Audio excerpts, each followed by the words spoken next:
Hi అండి, అందరు ఎట్లున్నారు? నేను కూడా బాగున్నాను. మీరందరూ బాగున్నారా? ఈరోజు అయితే కలేజా ఫ్రై అనేది చేసుకుందాం. Get ready to cooking. Stove on చేయాలా, కడాయి పెట్టేయాలా, తర్వాత అల్లం వెల్లుల్లి పేస్ట్ వేయాలా, తర్వాత గుండెకాయలు అవన్నీ వేయాలా, తర్వాత కలేజాలు వేయాలా. వేసిన తర్వాత ఉప్పు పసుపు వేయాలా.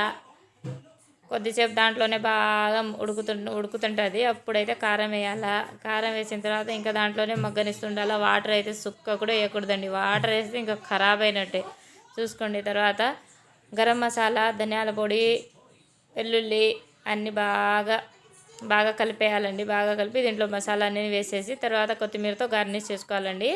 గార్నిష్ చేసుకున్న తర్వాత వేడిగా మంచిగా ఒక సైడ్ మంచి కూర, ఇంకో సైడ్ ఇది ఫ్రై చేసుకొని రొట్టెతో కానీ రైస్లో కానీ సూపర్గా ఉంటుంది. ఇక కుమ్మేయండి. ఈ రెసిపీ చాలా ఈజీ అండి, చేసుకున్నవాడికి చేసుకున్నంత. Please subscribe to my channel. Good by.